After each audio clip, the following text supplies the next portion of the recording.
आपको पहले समझना है कि बिहार की शिक्षा व्यवस्था इतनी बिगड़ी कैसे है। हम लोग भी बिहार के सरकारी स्कूल से पढ़े हैं। हर जिले में प्रखंड के स्तर पर एक दो विद्यालय बिहार में ऐसे जरूर थे जहां पढ़कर आप अपना जीवन सुधार सकते थे। नीतीश बाबू के राज में क्या हुआ कि इन्होंने समता मूलक शिक्षा नीति बनाने के नाम पर एक अभियान चला दिया कि हर गांव में, हर प्रखंड में, हर वार्ड में स्कूल खोला जाए।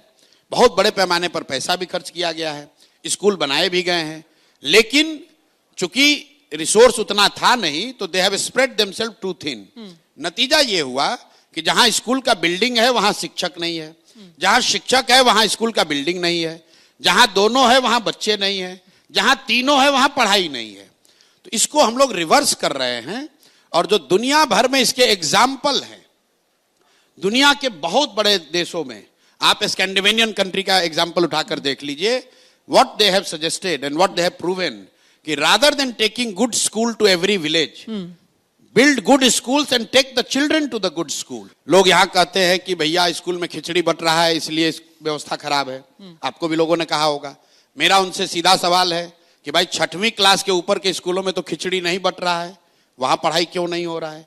कुछ लोग ड्राइंग रूम में बैठ के कहते हैं कि नियोजित शिक्षकों की गुणवत्ता खराब है इसलिए पढ़ाई खराब है। तो मेरा उनको पूछना है कि भैया पटना साइंस कॉलेज और पटना कॉलेज में तो नियोजित शिक्षक नहीं पढ़ा रहा है, वहां क्यों नहीं पढ़ाई हो रही है? भाई पढ़ाई की स्थिति इसलिए खराब हुई है क्योंकि समाज और सरकार, इसको समझिए, सिर्फ सरकार दोषी नहीं है, समाज और सरकार दोनों की नजर में शिक्षा की वो महत्ता है ही नहीं। शिक्षा सुधारने का जो हम लोग फॉर्मूला दे रहे हैं कि बिहार के हर प्रखंड में अगर कम से कम 5 अच्छे विद्यालय बना दिए जाए जो विश्व स्तरीय हो। मैं रेफरेंस के लिए कहता हूं जो नेतरहाट के स्तर का हो, क्योंकि बिहार में सबसे अच्छा सरकारी विद्यालय नेतरहाट रहा है।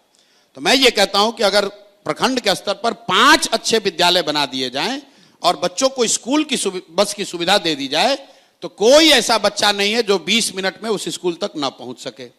अब 5 विद्यालय बनाने में जो खर्च आना है वो करीब करीब 1 लाख करोड़ रुपया लगेगा। उतना पैसा तो है नहीं। तो हम लोग ये कह रहे हैं कि हर वर्ष हर प्रखंड में एक अच्छा विद्यालय बना पाएंगे, झूठ नहीं बोलते हैं। हर वर्ष हर प्रखंड में एक अच्छा विद्यालय बनाएंगे जिसपे करीब 17,000 से 20,000 करोड़ रुपए खर्च आएगा। लेकिन आप अंदाजा लगाइए, अगर हर साल हर प्रखंड में एक नेतरहाट के स्तर का विद्यालय भी बन जाए तो पूरे बिहार में 550 ऐसे विद्यालय हर साल बनेंगे। एक नेतरहाट अकेले से 1500 से ज्यादा लोग, 1500 से ज्यादा अलग अलग परिवार के लोग आज सिविल सर्विसेज में हैं, ब्यूरोक्रेट हैं, बड़े अच्छे जगहों पर हैं। तो इन विद्यालयों का कितना फायदा होगा? 5 वर्ष में 2500 से 3000 ऐसे विद्यालय बनेंगे। हम लोग का लक्ष्य है कि 10 वर्ष में 5000 ऐसे विद्यालय बिहार में बनाए जाएं ताकि बिहार को फिर से ज्ञान की भूमि के तौर पर प्रतिस्थापित किया जाए। दूसरी बात, अब 10 वर्ष हमको ये बनाने में लगेगा, बच्चों का उम्र तो रुकेगा नहीं। तो उसके लिए हम लोगों ने जो कॉन्सेप्ट दिया है कि जब तक सरकारी स्कूल नहीं सुधरे तब तक गरीब बच्चों को, गरीब परिवारों को यह अवसर होगा कि वो अपने इलाके में प्राइवेट स्कूल में अपने बच्चों को पढ़ाएं और पढ़ाने का खर्चा और फीस एक रेगुलेटेड फीस सरकार की ओर से दिया जाएगा ताकि बच्चों का जीवन ना प्रभावित हो।